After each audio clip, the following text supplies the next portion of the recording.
창세기 3장 1절에서 6절까지의 말씀을 우리 저와 함께 교독하여 읽도록 하겠습니다. 그런데 뱀은 여호와 하나님이 지으신 들짐승 중에 가장 간교하니라. 뱀이 여자에게 물어 이르되 하나님이 참으로 너희에게 동산 모든 나무의 열매를 먹지 말라 하시더냐. 여자가 뱀에게 말하되 동산 나무의 열매를 우리가 먹을 수 있으나 동산 중앙에 있는 나무의 열매는 하나님의 말씀에 너희는 먹지도 말고 만지지도 말라 너희가 죽을까 하노라 하셨느니라. 뱀이 여자에게 이르되 너희가 결코 죽지 아니하리라. 너희가 그것을 먹는 날에는 너희 눈이 밝아져 하나님과 같이 되어 선악을 알 줄 하나님이 아심이니라. 여자가 그 나무를 본즉 먹음직도 하고 보암직도 하고 지혜롭게 할 만큼 탐스럽기도 한 나무인지라. 여자가 그 열매를 따먹고 자기와 함께 있는 남편에게도 주매 그도 먹은지라. 아멘. 우리 사랑하는 포도의 성도들에게 설 명절 선물을 준비했습니다. 네, 지난번 저희 수련회 때 너무 목사님께 은혜를 받아서요. 언제 다시 그 말씀 들을 수 있을까 손꼽아 사모하여 기다렸는데 하나님 명절 선물로 목사님을 보내주셨습니다. 그날 우리의 믿음에 어떤 일이 일어났는가라는 제목으로 우리 김영인 목사님 앞으로 나오실 때 큰 박수로 맞이해 주셨으면 좋겠습니다.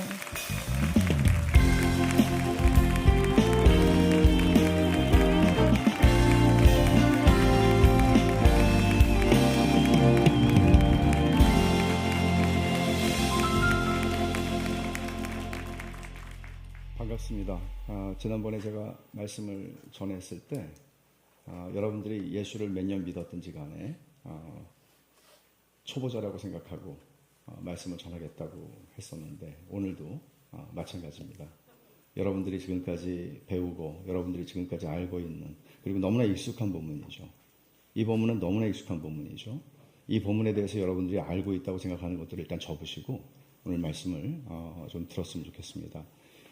지난번에 제가 말씀드린 것은 하나님 너무나 선하신 분이다 하는 것입니다.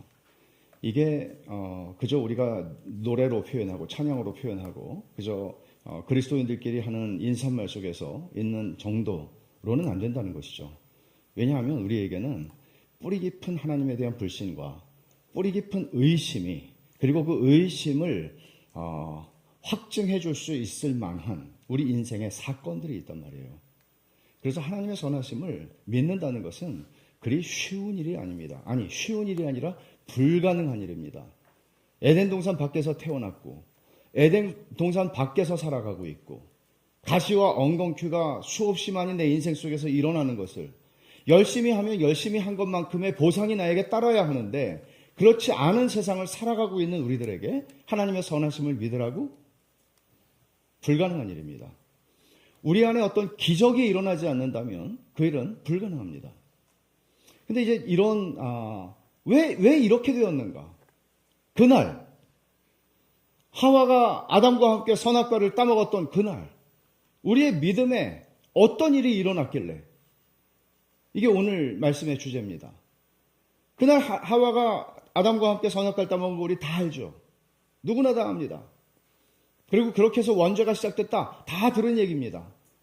그러나 우리의 믿음에 하와의 믿음이나 아담의 믿음이 아니라 우리의 믿음에 왜냐하면 하와와 아담은 우리의 대표였기 때문에 그날 그들 안에서 일어난 일은 사실 우리에게서 일어난 일이고 그들의 믿음에 일어난 일이 우리의 믿음에 일어난 일이란 말이죠.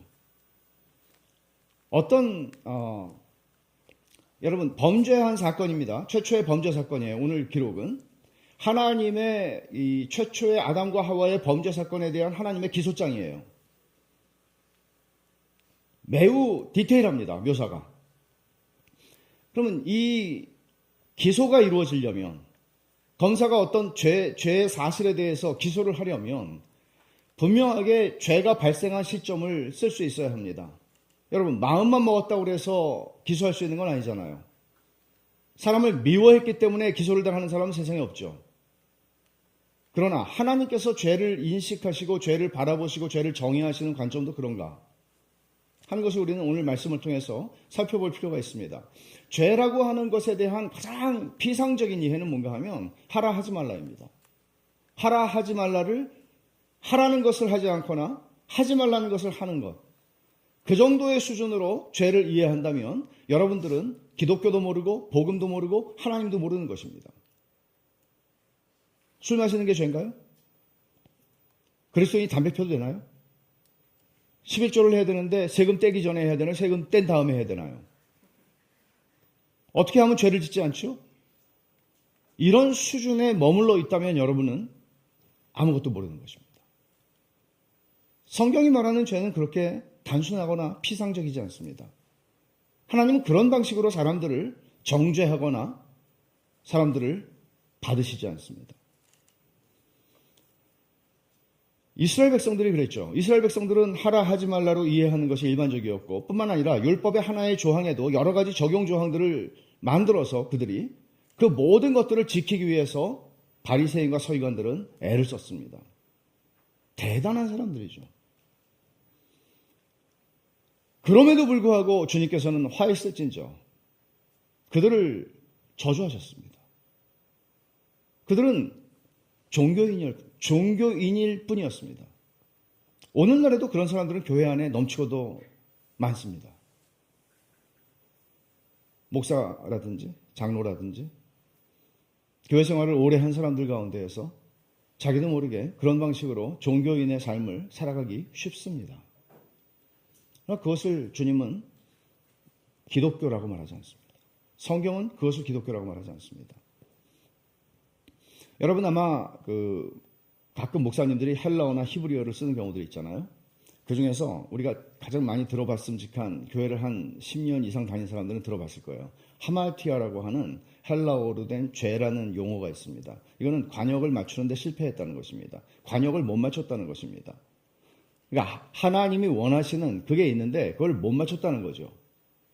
그러나 이런 헬라어의 뜻은 중요합니다만은 그러나 이것을 안다고 해서 우리가 죄를 다 이해하는 것은 아니죠. 헬라어 사전 찾아보면 되는 일이죠. 성경이 죄에 대해서 말하고 있는 다양한 개념들이 있는데 허물, 반항, 불순종, 불법, 적대감, 반역 이런 단어들입니다. 왜 죄라고 하는 하나를 설명하면 되는데 이런 많은 용어들을 가지고 성경은 죄를 설명할까요? 죄라는 것은 굉장히 심오하고 포괄적이기 때문입니다. 이 모든 것들을 다 한번 여러분들이 생각을 해보세요. 그럼 반항이라는 건 누구에 대한 반항입니까? 하나님에 대한 반항이죠. 불순종은 누구에 대한 불순종입니까? 하나님께 대한 불순종이죠. 적대감은 누구에 대한 적대감입니까? 하나님에 대한 적대감입니다. 말하자면 죄를 성경이 설명하고 있는 방식은 뭔가 하면 관계적으로 죄를 설명한다는 것이죠. 죄는 하나님과의 관계에 무슨 일이 일어난 것입니다. 죄의 반대말이 뭘까요? 불죄. 불죄. 죄의 반대말은 믿음이에요. 믿음도 성경은 관계로 설명합니다. 믿음은 여러분들이 어떤 명제를 받아들이는 게 아닙니다. 기독교에서 말하는 구원 얻는 믿음이라고 하는 것은 하나님과 내가 관계가 생겼다는 말입니다. 이런 관점에서 믿음과 죄를 이해하는 것은 대단히 중요합니다. 여러분 오늘 이 본문에서 말하고 있는 죄가 발생한 시점을 우리가 검사가 돼서 이 아담과 하와의 범죄가 발생한 시점을 뭐라고 이 기소장에 우리는 쓸 것인가? 그리고 혹은 하나님이 이 쓰신 기소장에 대해서 우리는 어떻게 이 기소장을 이해할 것인가? 하와가 선악과를 만졌을 때 죄가 발생했습니까? 아니면 그것을 땄을 때 발생했습니까? 아니면 그것을 한 입 베었을 때 발생했습니까? 식도를 타고 그게 다시는 뱉을 수 없는 깊이로 들어갔을 때 발생했습니까? 아니면 남편에게도 주어서 남편이 베어 물었을 때입니까? 언제입니까? 이건 굉장히 중요합니다. 우리가 죄를 이해하는 데 있어서 굉장히 중요한 그리고 본문이 설명하고 있는 얘기입니다. 성경이 설명하고 있는 죄에 대한 그 범죄 발생 시점은 하와의 마음속에서 뭔가가 일어났다는 것입니다. 그것을 초점으로 우리가 볼 텐데 뱀과 하와 사이에서의 이 대화는 놀라울 정도로 과장과 축소와 왜곡이 이루어집니다. 무엇에 대한? 하나님의 말씀에 대한. 여러분 다 이거는 어느 정도 알고 있죠. 한번 복습 겸 한번 살펴보죠. 첫 번째 왜곡은 뱀의 질문에서 시작됩니다. 1절을 보죠. 하나님이 참으로 너희더러 동산 모든 나무의 실과를 먹지 말라 하시더냐. 지능적으로 던져진 질문입니다. 사탄이 뱀을 통해서 하와에게 접근할 때 지능적으로 접근합니다. 우리에게도 마찬가지죠. 지능적으로 접근합니다. 사실 뱀이 하는 이 얘기가 어떻게 왜곡되었는지를 살펴보기 전에 뱀의 의도는 분명합니다. 뱀의 의도는 하나님에 대해서 오해하도록 만드는 것입니다. 하나님이 선하신 분은 아니잖아 라고 하는 생각을 넣어주고 싶은 겁니다. 자, 하나님이 실제로 뭐라고 하셨는지 보죠. 사실 하나님께서 하와에게 이 말씀을 하신 건 아니에요. 아담에게 하셨고, 아담은 하와가 창조된 이후에 하와에게 에덴 동산을 두루 다니며 오리엔테이션을 시켜줬을 거예요. 하와, 요거 먹으면 안 돼. 먹으면 죽어. 하나님이 나한테 분명히 말씀하셨어. 아담이 그 일을 다 했을 겁니다. 2장 16절을 한번 보세요. 여호와 하나님이 그 사람에게 명하여 이르시되, 아담이죠? 아담에게 명하여 이르시되 동산 각종 나무의 열매는 내가 임의로 먹되. 무슨 말이에요? 임의로라고 하는 말은 마음대로 먹으라는 소리입니다. 마음대로. 그리고 각종이라고 하는 무슨 말이에요? 다. 모든. 말하자면 동산의 모든 나무의 실과를 너 아침에 2개 먹지 마. 하나. 골라서 하나. 두 번째, 저쪽 에어리에 있는 나무 중에서 점심 2개. 저녁 때 3개. 너희 법칙을 어기면 죽는다. 그렇게 말씀하지 않았어요. 모든 나무의 실과를 네 마음대로 먹어. 그게 하나님께서 하신 말씀이에요. 근데 지금 뱀이 뭐라고 얘기하죠? 하나님이 참으로 너희들 동산 모든 나무의 실과를 먹지 말라고 그랬어? 이 얘기는 무슨 얘기가 하면, 뱀은 야, 니네들은 하나님이 풀 뜯어 먹으라고 그랬지. 어디 감히 과일을 먹어 니네가. 풀 뜯어 먹어야지. 땅바닥에서. 지금 그런 식으로 얘기를 하고 있는 거예요. 과일이 얼마나 맛있어요. 우리는 타락한 인간이에요. 타락한 혀로 타락한 과일을 먹어요. 그래도 맛있잖아요. 타락하지 않은 과일을 먹은 사람은 이 사람들밖에 없어요. 이 2사람. 얼마나 맛있겠어요. 근데 과일을 먹지 말라고 그랬어? 라고 물어본 겁니다. 하와가 뱀의 말을 부인하고 나섭니다. 2절을 보세요. 동산나무의 실과를 우리가 먹을 수 있으나 라고 말했습니다. 뭐를 축소합니까? 뭐를 생략하고 있습니까? 모든 나무의 실과, 각종 나무의 실과를 먹으라고 그랬는데 하와는 그냥 동산나무의 실과를 먹을 수 있다고 그랬어. 아니, 우리 과일 먹을 수는 있어. 이렇게 얘기하는 거죠. 뿐만 아니라 마음대로 먹으라는 소리도 빼먹습니다. 여기서 이미 하와의 마음속에서는 뭔가가 작동하고 있다는 걸 우리는 느낍니다. 그녀는 더 말하죠. 3절에서 동산 중앙에 있는 나무의 실과는 하나님의 말씀에 너희는 먹지도 말고 만지지도 말라. 너희가 죽을까 하노라 라고 말합니다. 여기서 3번째 왜곡이 일어납니다. 선악을 알게 하는 나무의 실과는 먹지 마라. 네가 먹는 날엔 정녕 죽으리라. 하나님 2장 17절에 말씀하셨죠. 근데 만지지도 말라고 하는 말을 과장합니다. 여기는 어떤 뉘앙스가 있습니까? 만지지도 말라는 것은 하나님은 굉장히 아주 엄격하시고 제한적이고, 하나님은 굉장히 우리들을 옥죄시는 분이고, 우리의 어떤 자유로움과 우리의 이런 것들을 뭔가 하나님은 제한하시는 하나님이라는. 만지지도 마. 하마터면 보지도 말라고 할 뻔했어요. 쳐다보면 죽어. 쳐다도 보지 마. 그 앞에서는 눈 깔고 다녀. 이런 뉘앙스가 여기에 있는 거예요. 동산 중앙에 있는 나무가 선악을 알게 하는 나무뿐이었습니까? 아니죠. 2장에 보면 동산 중앙에는 생명나무와 선악을 알게 하는 나무가 있었습니다.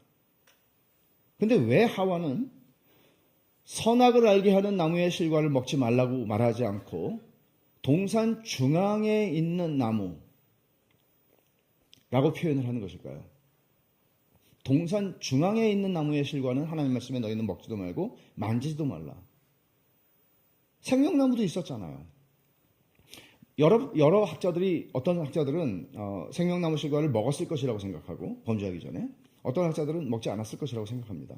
먹었다고 생각하는 학자들은 에덴 동산에서 살고 있었지만 그들은 날마다 자신들의 생명은 하나님께 의존되는 생명이라는 것을 인식해야 했을 것이다 라고 이해합니다.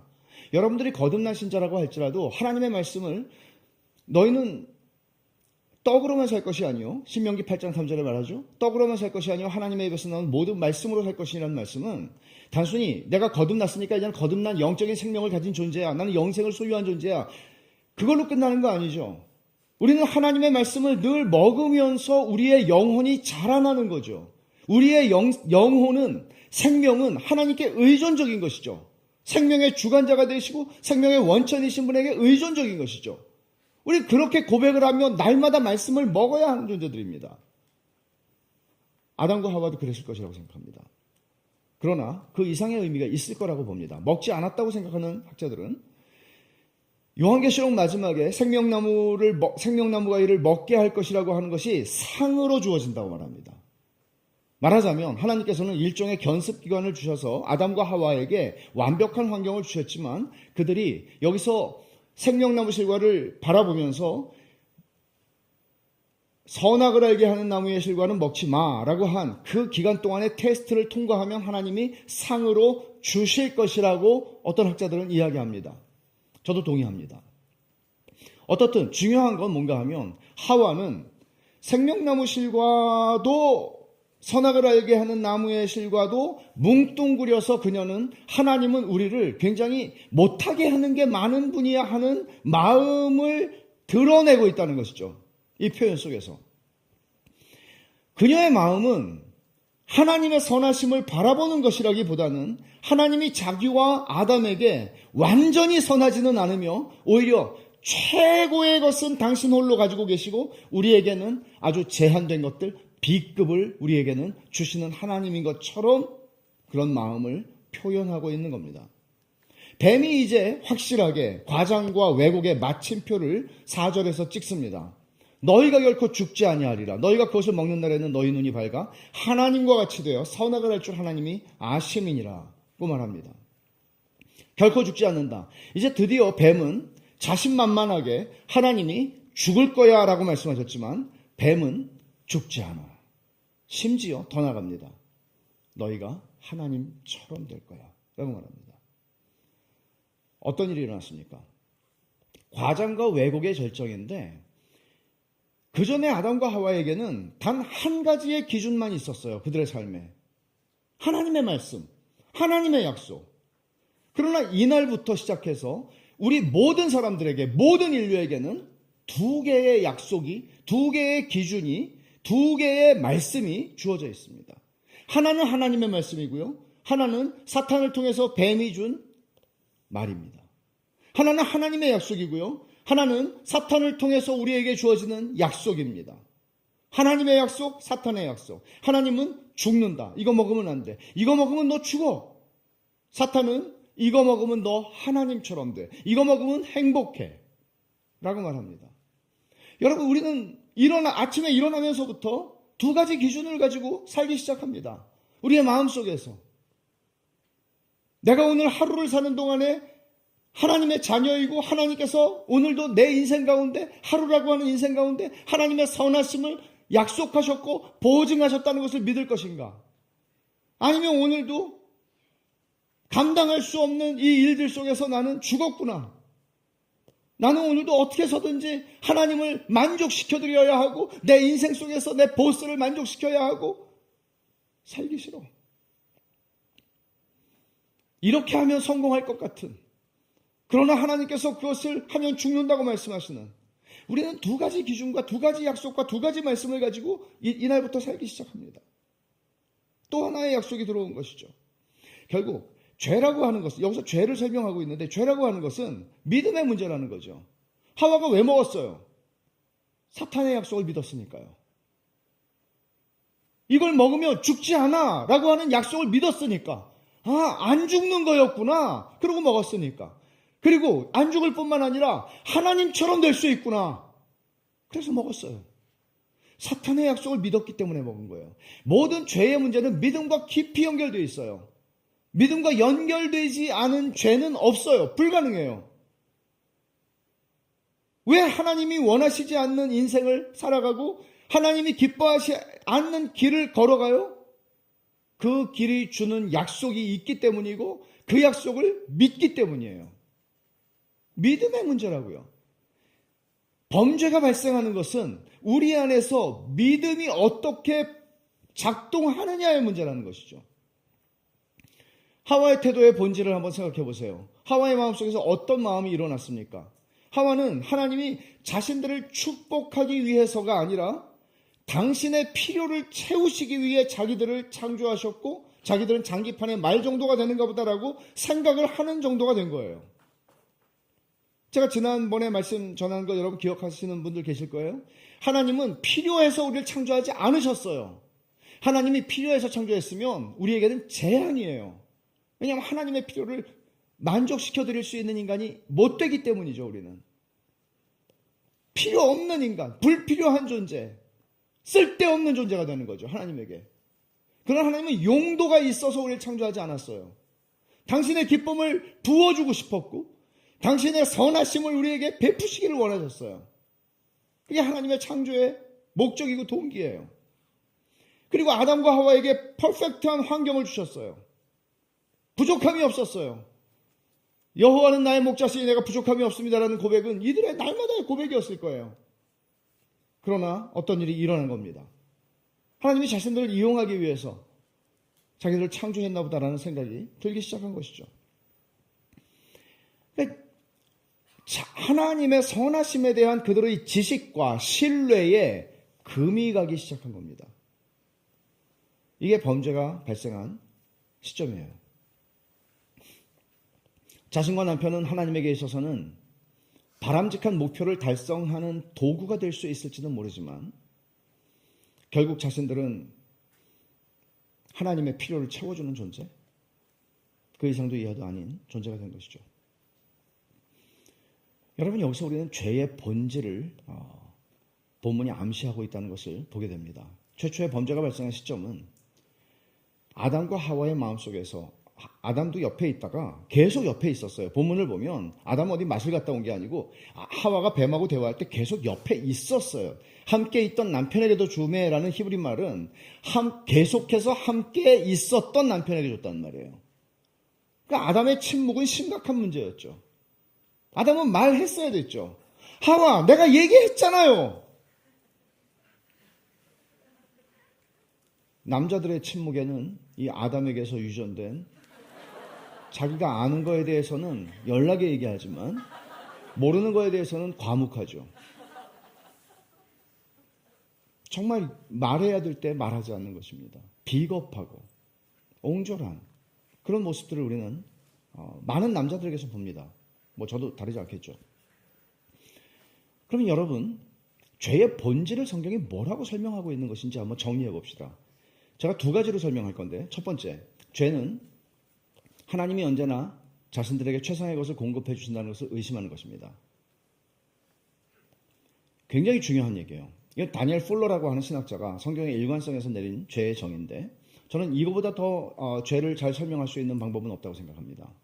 아까 그랬죠? 죄는 관계 속에서 설명되는 것이고 믿음도 하나님과의 관계 속에서 설명되는 거라고.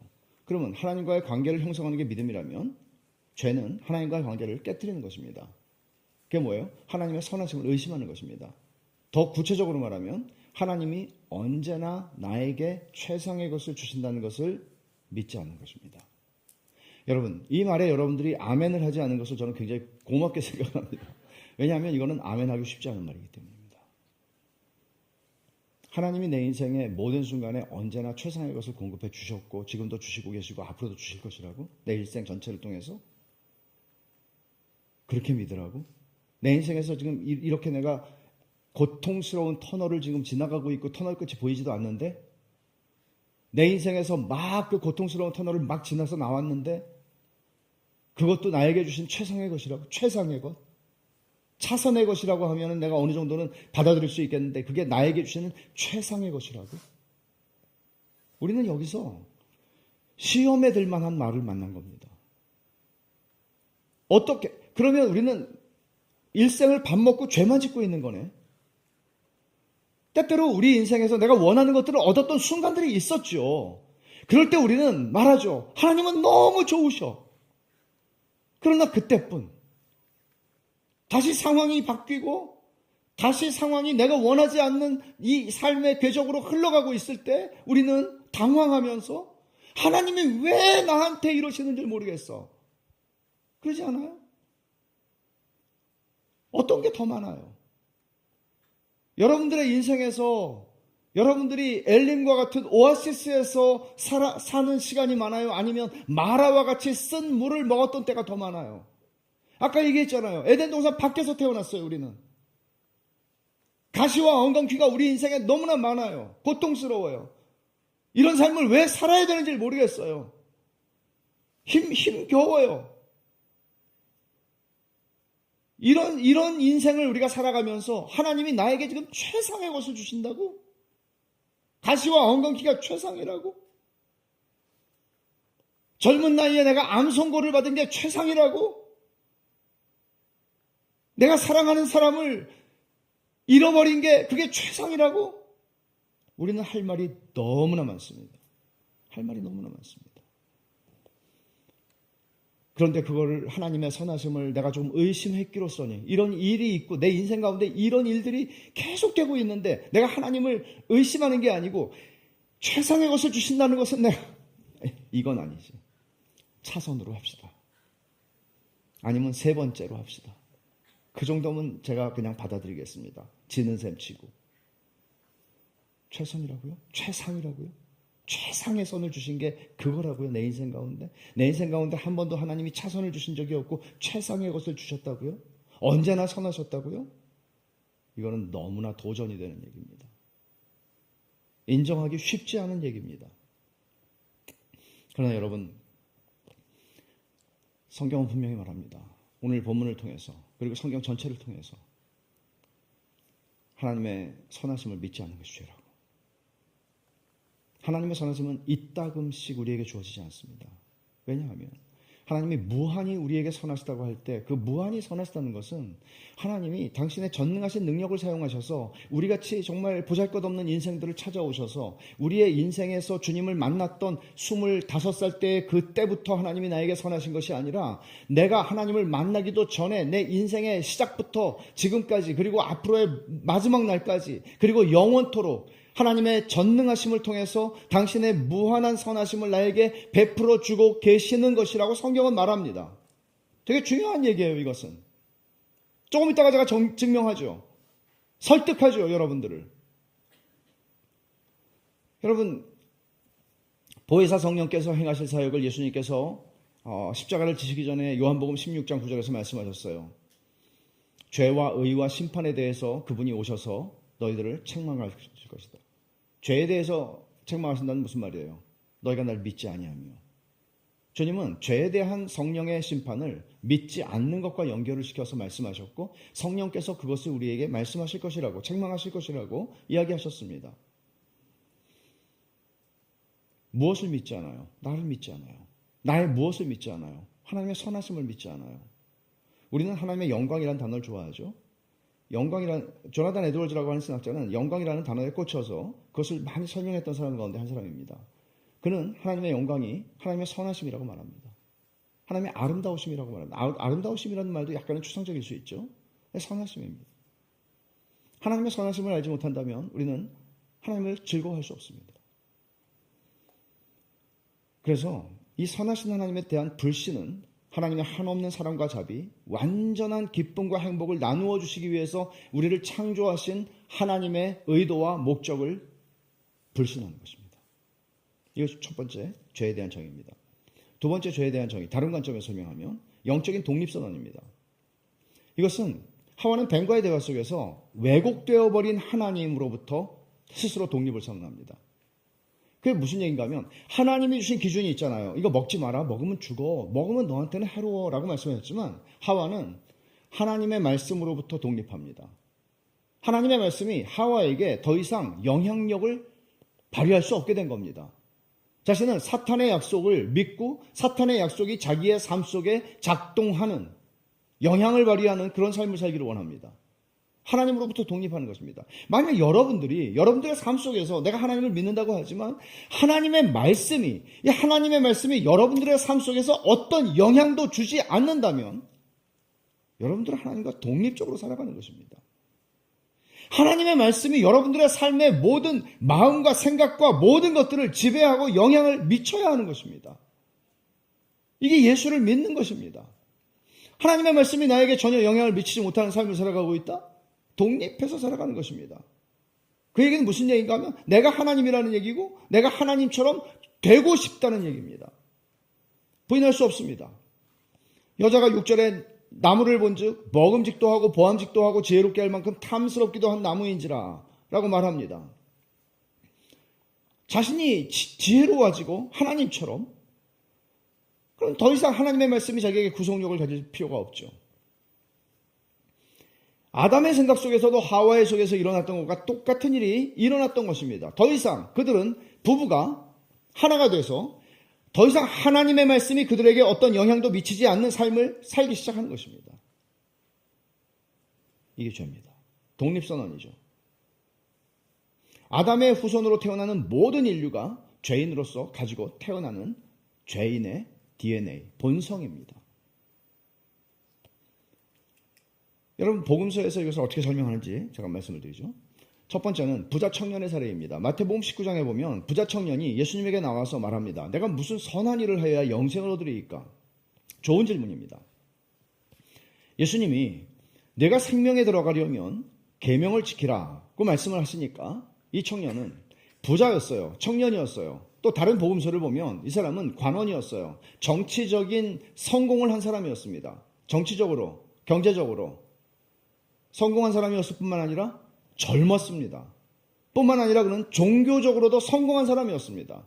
왜냐하면 어려서부터 이 계명들을 다 지켰다고 말할 수 있을 만한 그런 사람이었습니다. 근데 예수님께 그는 아직도 뭔가 부족한 것이 있는지 묻습니다. 주님의 말씀이죠. 21절에 네가 온전하고자 할진대 가서 네 소유를 팔아 가난한 자들을 주라. 그리하면 하늘에서 보화가 내게 있으리라. 그리고 와서 나를 쫓으라. 결론. 청년은 재물이 많아서 이 말씀을 듣고 근심하며 떠나갔습니다. 이 청년의 문제는 뭡니까? 재물을 팔았다 안 팔았답니까? 이 청년의 문제는 예수님을 쫓아갔다 안 쫓아갔다입니까? 아닙니다. 동일합니다. 이 청년은 예수님의 약속을 거절했습니다. 왜? 믿지 않았으니까. 그에겐 다른 믿음이 있었습니다. 다른 기준이 있었습니다. 예수님이 말씀하신 것은 네가 온전하고자 할지라도 네 소유를 팔아 가난한 자들을 주라. 그리하면 약속이에요. 하늘에서 보화가 내게 있으리라. 약속이죠. 네가 손해보는 결정이 아니야 라고 말씀하신 것이죠. 하지만 그는 하늘에서 보화 상관없고 지금 내가 있는 이 보물이, 내가 가지고 있는 이 재물이 내 인생의 노후까지를 완벽하게 책임져 줄 수 있는 거야 라고 그는 믿었습니다. 돈이 자기의 노후를 책임져 줄 것이라고 그는 믿었습니다. 재물이 많음으로 이 말씀을 듣고 근심하며 가니라 라고 하는 말에는 결국 내가 예수님을 따라가게 되면, 재물을 팔고 예수님을 따라가게 되면 그 길은 고생길이 될 거야 라는 나름의 다른, 그의 생각에 영향을 주는 다른 약속, 다른 말씀이 있었던 겁니다. 그는 그것을 믿었습니다. 대신 주님께서 약속하신 약속을 저버렸습니다. 믿지 않았습니다. 결국은 그는 그리스도로부터 독립하여 자기 길을 갔습니다. 여러분, 얼마든지 여러분들은 예배당이라고 하는 이 울타리 안에 평생을 머물러 있을 수 있고, 그러면서도 얼마든지 여러분 이 청년처럼 독립을 선언하고 독립된 인생을 살아갈 수 있습니다. 부자 청년에 대한 말씀이 마태복음 19장 16절부터 나오는데 그 앞에 세 구절, 마태복음 9장 13절부터 15절에는 어린아이의 얘기가 나옵니다. 주님이 말씀하세요. 14절에서 어린아이들을 용납하고 내게 오는 것을 금하지 말라. 천국이 이런 자의 것이니라고 말씀합니다. 그 앞장에서 주님은 이런 말씀하셨어요. 너희가 돌이켜 어린아이들과 같이 되지 아니하면 결단코 천국에 들어가지 못하리라. 어린아이들을 보세요. 어린아이들은 죄가 없으니까 천국 들어간다 그런 얘기하는 거 아니에요. 주님은. 그들은 의존적이에요. 철저한 의존성이 되는 겁니다. 그렇게 네가 그리스도를 의지하지 않고 네가 그렇게 하나님을 의존하지 않는다면 결단코 천국에 들어갈 수 없다. 말하자면 여러분의 인생을 살아가면서 여러분들이 믿을 만한 어떤 자원들이 여러분 안에 있다고 믿는 것, 하나님이 나를 용납하실 것이라고, 하나님이 설마 나를 저버리지는 않을 것이라고 믿는 내 안에 내가 만들어낸 어떤 것이 있다면 나는 괜찮은 사람이야. 하나님이 나를 돌보지 않으면 하나님이 손해보실걸. 내가 구원받지 않으면 누가 구원받아? 내가 나에 대해서 믿고 의지하는 어떤 것이 있다면 그 사람은 하나님 나라에서 멀다고 주님 말씀하시는 것이죠. 애들의 특징은 뭔가 하면, 애들이 이만한 애들 말고요. 요만한 애들이요. 요만한 애들의 특징은 뭔가 하면 자기가 아무것도 아니라는 걸 알아요. 그리고 자존심도 없이 그걸 인정해요. 그게 아이들, 주님이 말씀하신 아이들이에요. 그래서 그는 부모를 철저하게 의존해요. 부모가 자기 시선에서 멀어져 가는 것을 허용하지 않아요. 부모가 자기 앞에 있으면 자신만만해요. 그게 자기 능력 때문이에요? 부모가 옆에 있으니까죠. 주님은 이것을 신앙이라고 말씀하시는 거예요. 믿음이라고 말씀하시는 거예요. 그 반대가 뭐라고요? 죄라고요. 이렇게 살지 않는 것. 여러분들이 기도해라가 문제가 아니고 왜 기도 안 해요? 자신만만하니까. 하나님 없이도 나는 살 수 있으니까. 공부도 많이 했고 학위도 받았고 꽤나 지금 이 바닥에서 내가 잔뼈가 굵었고 이 업계에서 내가 이루어 놓은 게 있고 할 수 있으니까. 내 능력으로 나는 할 수 있으니까. 하나님을 의존하지 않는 것이죠. 하나님 없는 자신만만이죠. 그래서 어떤 사람을 이렇게 표현했죠. 주신만만하라고. 자기를 믿는 게 만만하지 말고 주님을 믿는 게 만만해야 된다고. 주님을 믿기 때문에 당당하라고. 주님을 믿는 사람들이 어떻게 주눅들게 살 수 있어요? 내가 전능하신 하나님, 내 인생의 과거와 현재와 미래 가운데 그 선하심을 베풀어 주시기를 결코 아끼지 않으시는, 인색하지 않으신, 내 인생을 책임지시는 그런 하나님을 내가 안다고 할 때, 그 하나님을 내가 믿는다고 할 때 어떻게 그런 사람이 주눅들 수 있어요? 천만의 말씀이죠. 불가능하죠. 믿음은 사람을 아름답게 만들고, 믿음은 사람을 멋지게 만들고, 믿음은 사람을 매력적으로 만드는 것이죠. 그게 진짜 하나님의 형상이 내 안에서 죄로 말미암아 깨지고 망가지고 금가고 이런 하나님의 볼품없는 형상이 아니라 그 죄로부터 우리를 회복시키시고 온전한 하나님의 아름다우심을 드러낼 수 있는 인격으로 우리를 빚어가시는 거죠. 복음은 그런 능력입니다.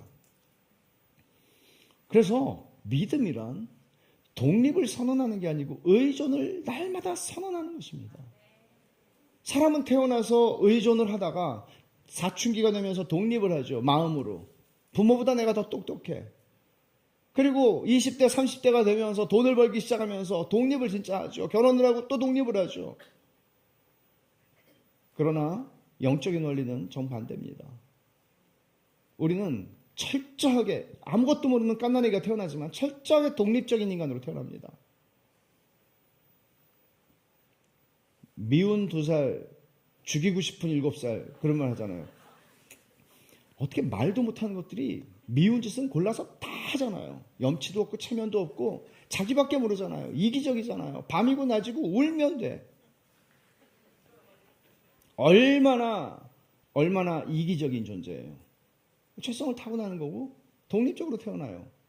그리고는 의존적으로 태어나죠. 그리고는 이제 영적으로는 거꾸로라고요. 영적으로 독립적으로 태어나죠. 하나님 싫어해요, 본질적으로. 그러나 주님을 만났어요. 하나님께 딱 밀착이 돼요. 그리고 한 10년, 20년 믿으니까 이제는 독립해도 되겠다. 그러지 않아요. 제대로 믿는다면, 제대로 우리 안에 믿음이 작동한다면 우리는 우리의 일생을 통해서 점점 자기가 아무것도 아닌 존재를 알게 되고 점점 하나님께 의존하는 존재가 돼요. 이게 신앙이에요. 여러분은 어떠세요? 여러분이 믿는 하나님은 어떤 분이에요?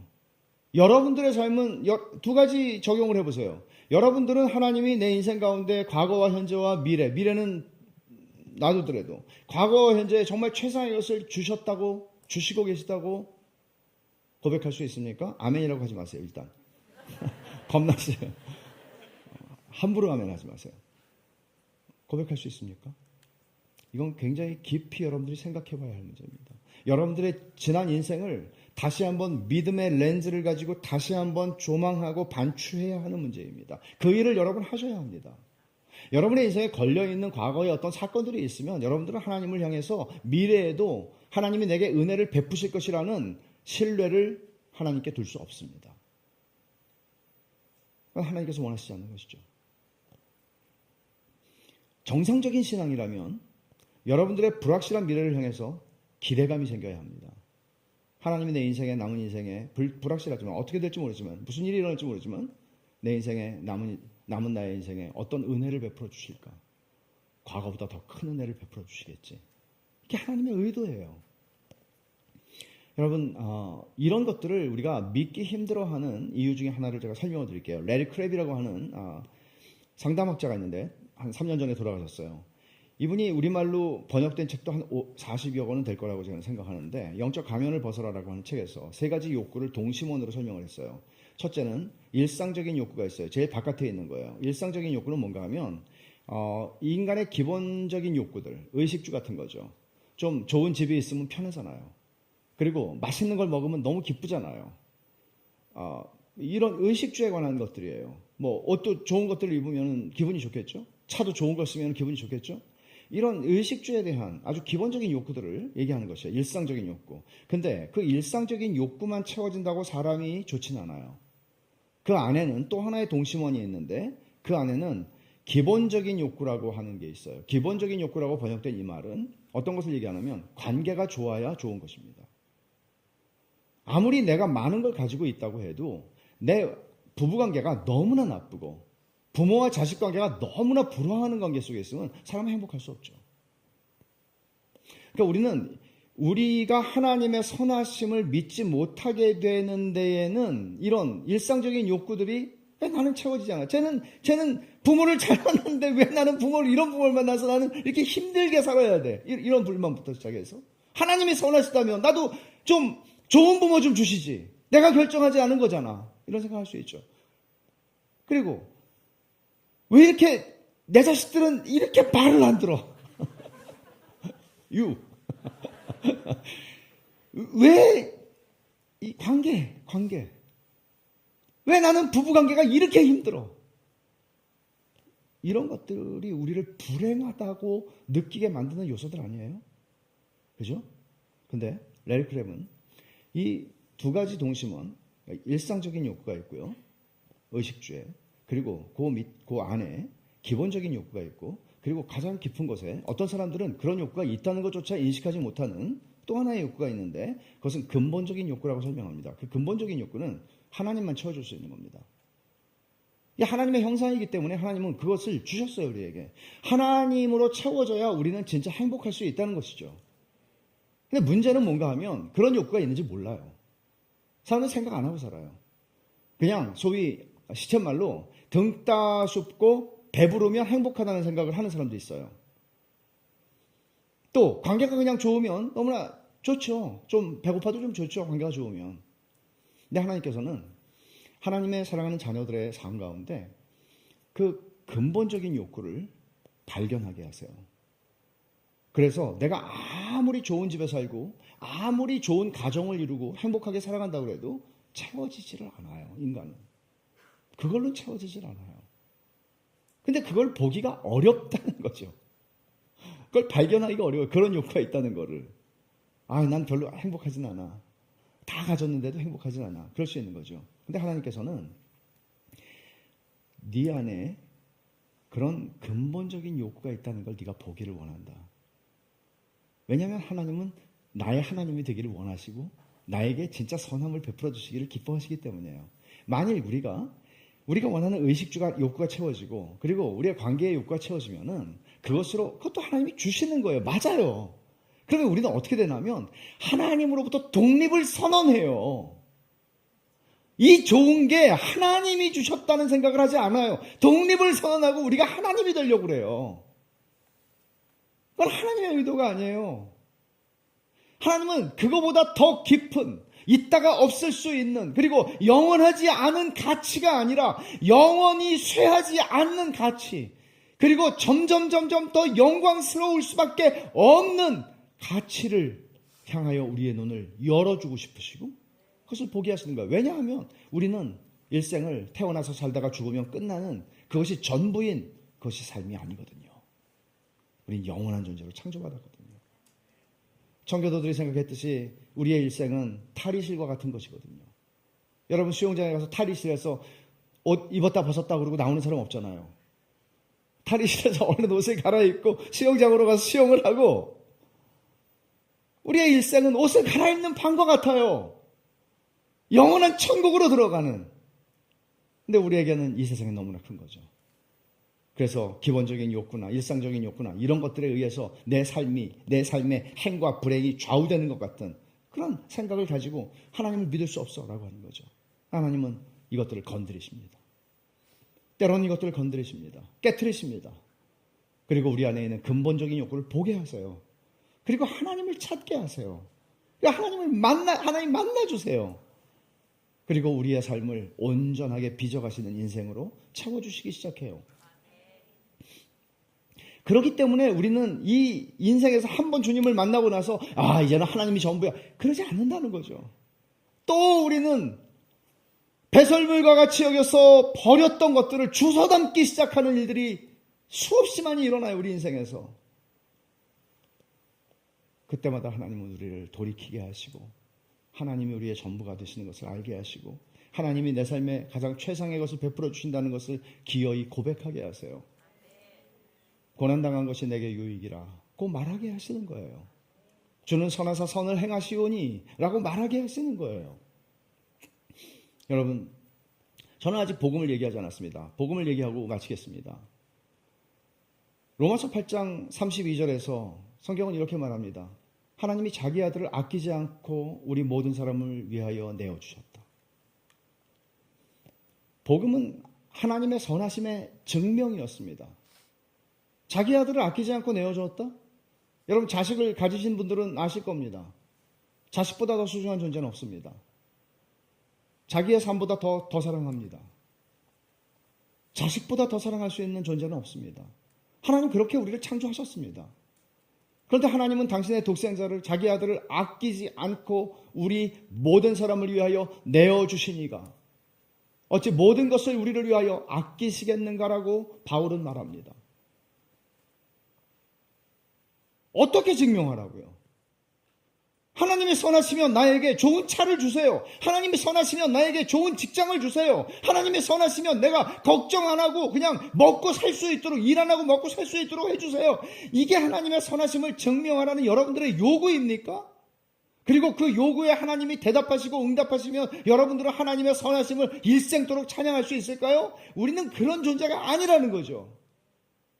너무나 기만적인 존재라고 예레미야 선지자는 인간의 마음보다 더 부패한 건 없다고 말하잖아요. 우리 스스로가 깜짝 놀랄 만큼 부패했고 우리 스스로가 놀랄 만큼 기만적이에요. 하나님만이 우리를 아세요. 그래서 하나님이 우리의 인생 가운데 최적의 길을 우리의 인생을 위하여 디자인하셨고 기성품이 아니라 여러분 한 사람 모두를 위하여 각자를 위하여 하나님이 내 인생을 위한 하나님이 디자인하신 그 여정을 걸어가게 하시는 거예요. 왜 이렇게 나는 오르막이 많아 쟤는 내려가는데 하나님이 나를 아셔서 나에게 최적의 길을 최상의 길을 주고 계시는 거예요. 결국 하나님을 의존하는 인생을 만드시고 결국 하나님의 창조의 동기대로 그 선하심과 그 기쁨을 우리에게 채워주시고 싶어서 내가 너한테 원하는 건 이렇게 시시한 게 아니야. 압도적인 우리의 인생의 어떤 형편 속에서도 하나님이 압도적으로 우리의 인생의 그 기쁨과 그 은혜를 선하심을 베풀어 주시는. 그래서 우리를 보는 이들이 도대체 이건 뭐야? 도대체 하나님이 누구시길래? 이게 하나님의 방법이에요. 하나님은 로마서 5장 8절에서 이렇게 말씀하시죠. 바울 사도가 십자가를 통해서 하나님이 우리에게 대한 자기의 사랑을 확증하셨다. 하나님의 사랑을 어떻게 더 확증해요? 사탕으로? 과자로? 우리 인생에서 원하는 어떤 것들로? 천만의 말씀. 하나님은 당신의 아들을 아끼지 않고 내어주심으로써 당신의 사랑을, 당신의 선하심을 확증하셨어요. 전능하신 하나님은 우리를 위해서 아끼실 게 없어요. 우리의 유익을 위해서라면 아들도 주신 하나님이에요. 그 어떤 것도 전능하신 하나님은 아끼시지 않아요. 그 하나님 우리는 신뢰하고 그 하나님께 나아가는 것입니다. 그날 우리 믿음에 어떤 일이 일어났습니까? 하나님에 대한 의심이 일어났습니다. 하나님의 선하심을 믿지 못하는 불신이 우리 안에 일어났습니다. 하나님께서 이 일을 어떻게 고치십니까? 자기 아들을 아끼지 않고 내어주심으로써 당신의 선하심을 증명해내셨습니다. 그 아들의 달리신 십자가를 바라볼 때 우리는 하나님의 선하심을 의심할 수 없습니다. 우리를 그렇게 고치셨습니다. 그리고 그 하나님을 신뢰하며 과거와 현재와 미래의 내 삶의 모든 순간에 무한한 선하심을 전능하신 능력으로 베풀어 주시기를 약속하신 그 약속을 믿고 그를 의존하여 살아가는 것입니다. 이것이 하나님께서 우리에게 원하시는 일입니다. 복음 안에서 하나님이 그 일을 하셨고 이 하나님을 신뢰하는 그 믿음은 우리 안에 순종하는 믿음을 만들어냅니다. 이 하나님을 신뢰하지 못하기 때문에 순종하지 못하는 것입니다. 이런 하나님을 신뢰한다면 우리는 하나님께서 그의 말씀 안에 말씀하신 모든 것들을 순종하여 살아갈 수 있습니다. 그래서 우리는 기도합니다. 주님, 내가 주님의 선하심을 더 깊이 신뢰할 수 있도록 제게 믿음을 주십시오. 같이 기도합시다.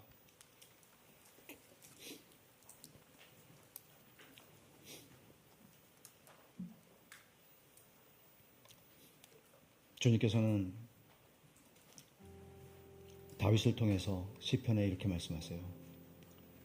내게 지금 줄로 재어준 구역은 아름다운 곳에 있으며 나의 기업이 실로 아름답도다. 나를 너무나 잘 아시는 주님이 줄로 재어주셨어요. 내 삶의 자리를. 그래서 나의 기업이 실로 아름답도다. 이 시간에 우리 같이 기도하겠습니다. 제가 기도할게요. 하나님 아버지 감사합니다. 하나님께서 저희들에게 얼마나 선하신 하나님이신지를 아들을 아끼지 아니하시고 내어주심으로 저희들에게 증명하여 주신 것을 감사합니다.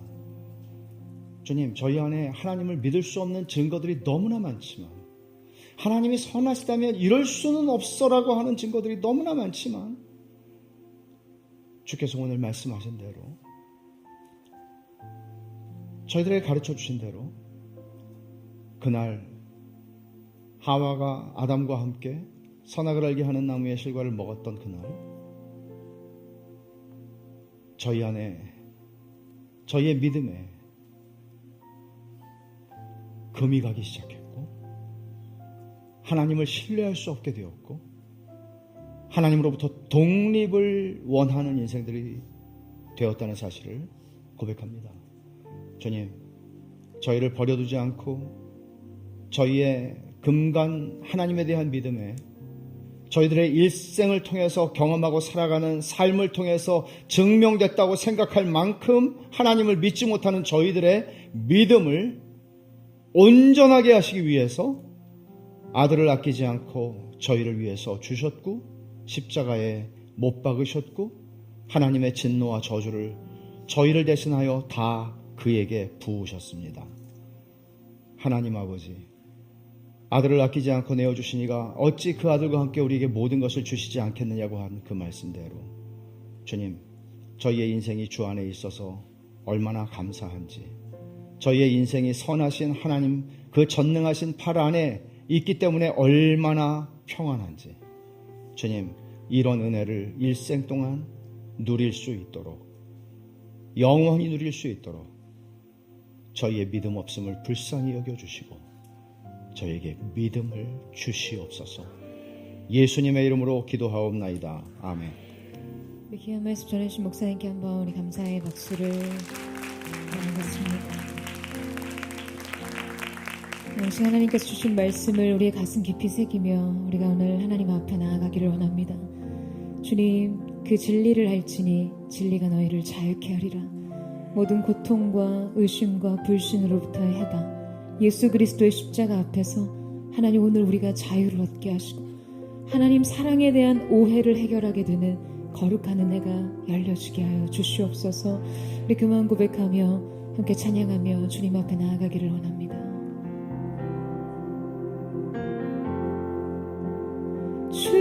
주님과 같이 날 위해 그 생명 주시며 고통당할 일 있을까. 만물이 죽을 때 만물이 죽을 때 주 친히 채워주시네. 다 갚을 수 없는 그 신은혜 두 손 높이 들고서 목소리 높여 은혜 가운데 주 이름 높이네. 주의 사랑이 하여 자유게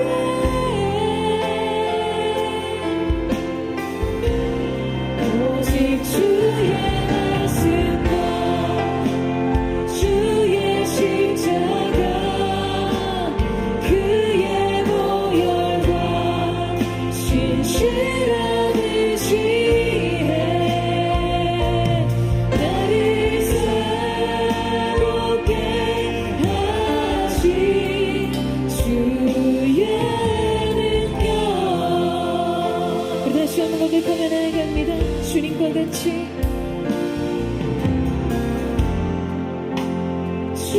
주님과 같이 날 위해 그 생명 주시며 고통당할 일 있을까. 만물이 죽을 때 만물이 죽을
십자가를 보며 그날의 십자가를 보며 두 손 높이 들고서 목소리 높여 그대 가운데 주 이름 높이세 주의 사랑 사랑이 하여 자유롭게 오직 주의 말씀과 주의 십자가 그의 보혈과 진실한 의지에 나를 새롭게 하신 주의 능력 오직 주의 말씀과 오직 주의 말씀과 주의 십자가 그의 보혈과 진실한 의지에 나를 새롭게 하신 주의 능력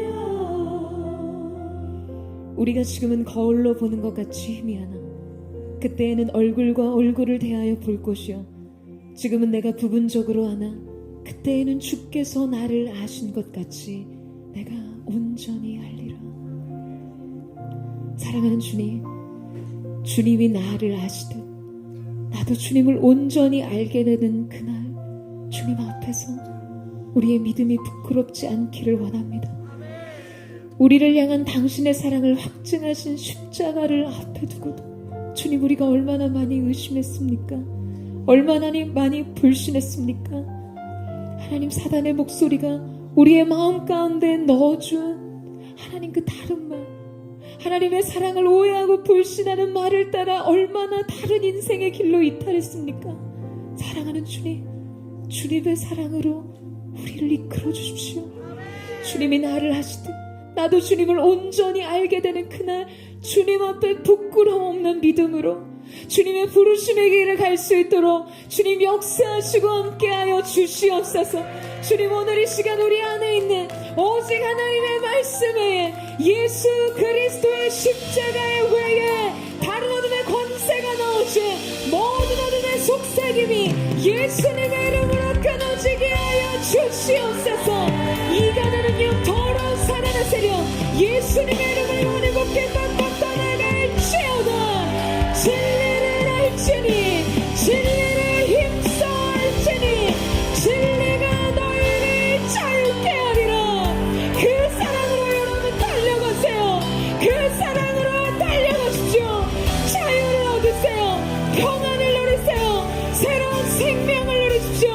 이 시간 주님의 사랑으로 나를 덮어주십시오. 예수의 피로 나를 덮어주십시오. 우리 그만 고백하며 전심으로 주의 한번 부르짖고 우리 주의 동성으로 기도하겠습니다. 주여 사랑하는 주님, 주님의 사랑을 앞에 두고도 주님의 사랑을 넘치는 십자가의 눈앞에 두고도 우리가 얼마나 다른 증거로 그 사랑을 왕에 지켜주기를 원했으니까 주님 앞에 인생의 의심주를 구하며 여전히 세상과 다르지 않아 똑같이 고단하고 똑같이 두려워하는 모습으로 얼마나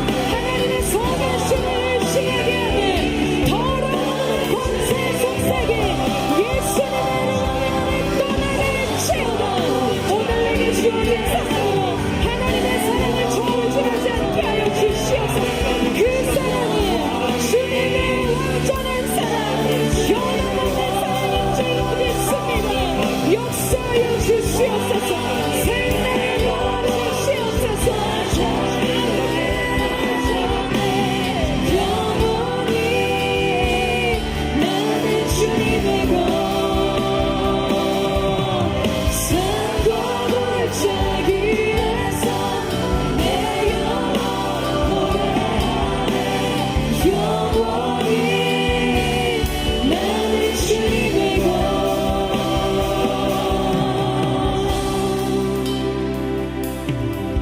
고난 중에 중성 들을 수 없다 해도 참된 진리 되신 주 나는 붙드네.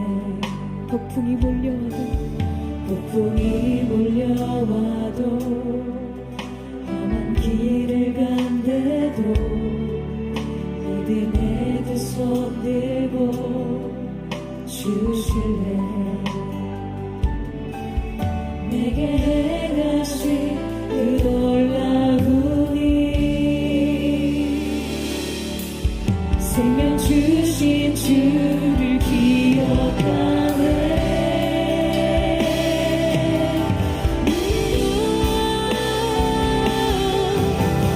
그 사랑이 내려와 날 자유케 하셨네. 영원히 나는 주님의 것. 산과 골짜 위에서 내 영혼 노래하네. 영원히 나는 주님의 것.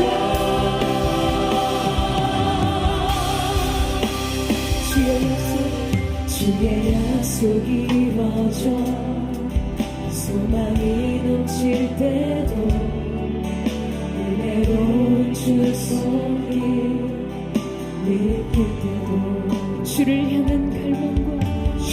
향한 갈망과 겸손한 마음으로 믿음의 두 손 들고 주 찬양해. 내게 행하신 그 놀라운 일 생명 주신 주를 기억하네.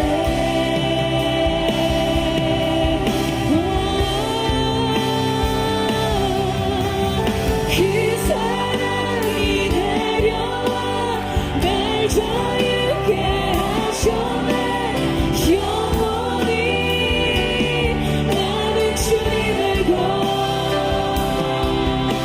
산과 골짜기에서 내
선하신 하나님, 오늘 하나님의 선하심이 우리의 영혼 깊이 새겨지게 하여 주십시오.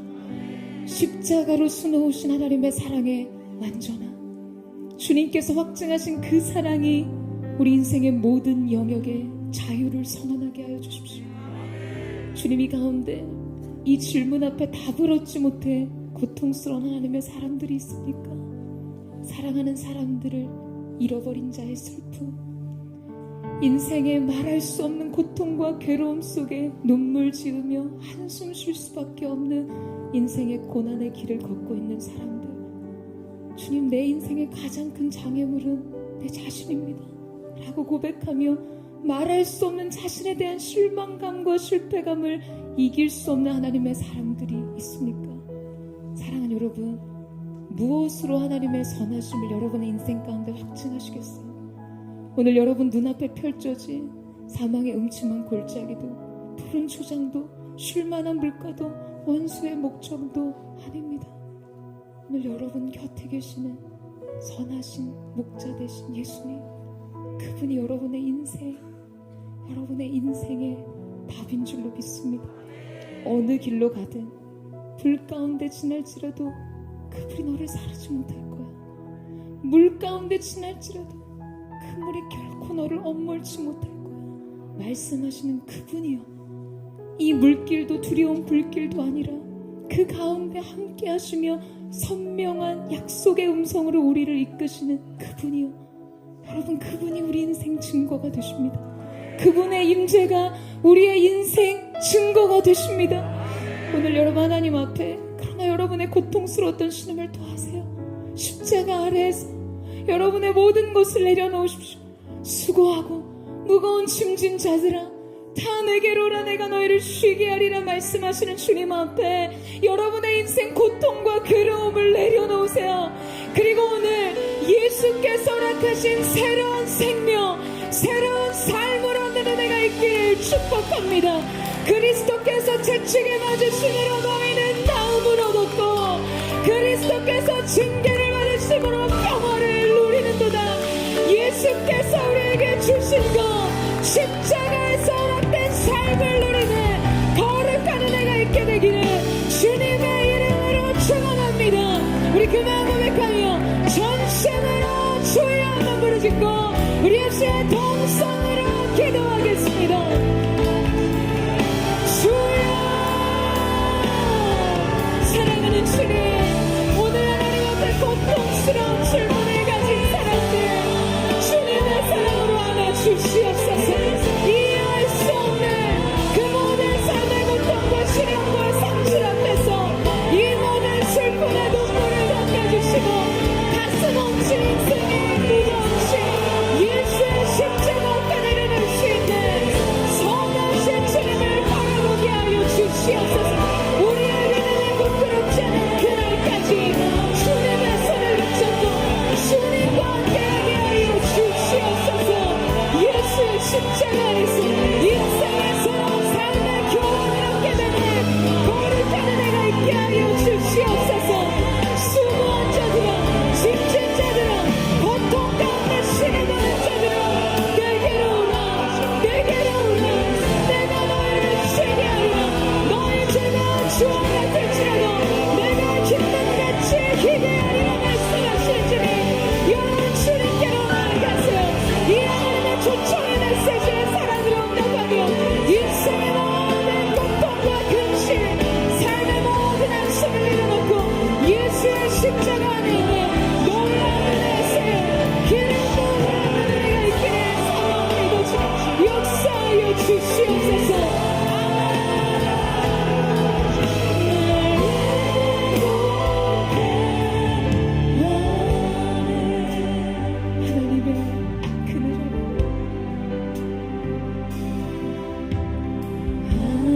하나님의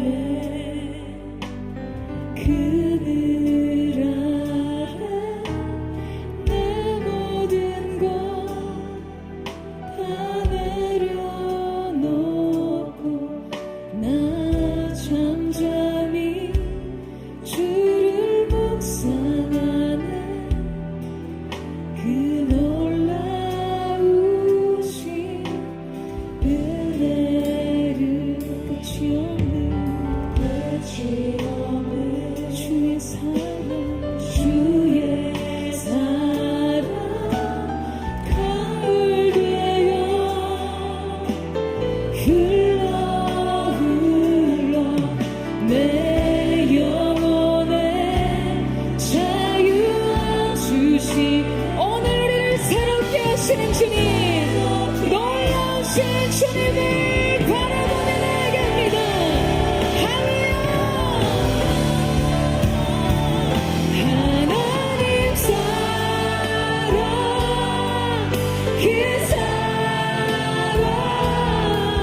기록하셨음을 믿습니다.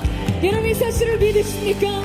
앞으로 우리의 남은 인생의 모든 여정 믿음으로 이 길을 걸어가게 하여 주시옵소서. 믿음으로 이 길을 걸어가게 하여 주시옵소서. 여러분 마지막으로 한 번 더 기도하며 나아갈 때 오늘 목사님께서 믿음도 관계고 죄도 깨어진 관계라고 말씀하셨어요. 여러분 우리는 무엇으로 인생을 사는 사람들입니까?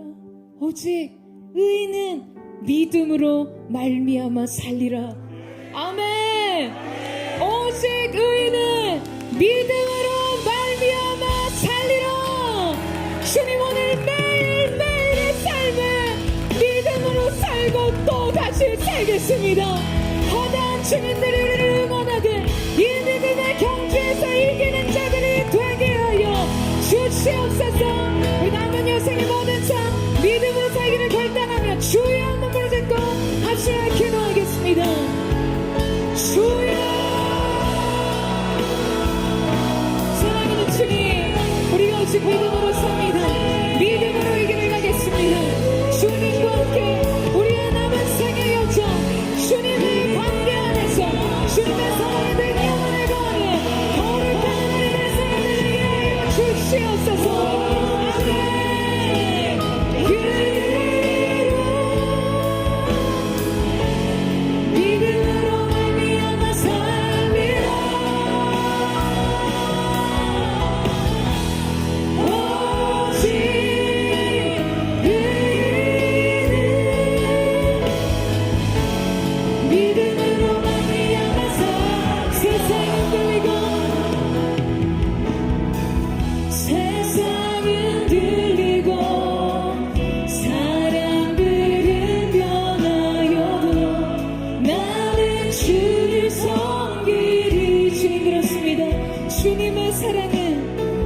주님의 사랑은 영원히 변하지 않네.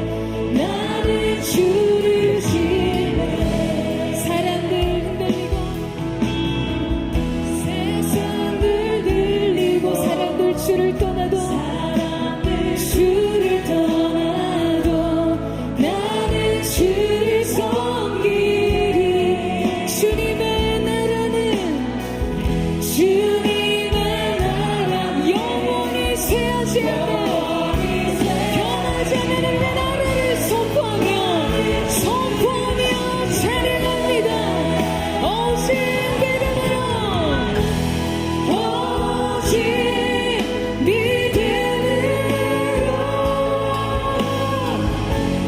믿음으로 내가 살리라.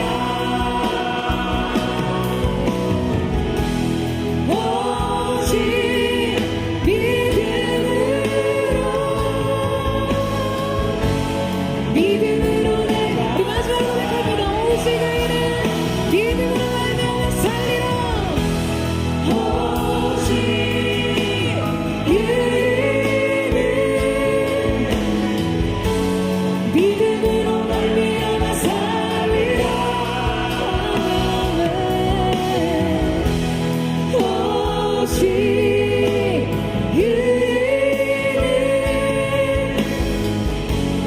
믿음으로 말미암아 살리라. 사랑하는 주님 우리의 평생에서 선하신 주님을 믿는 믿음 안에 살아가게 하여 주시옵소서.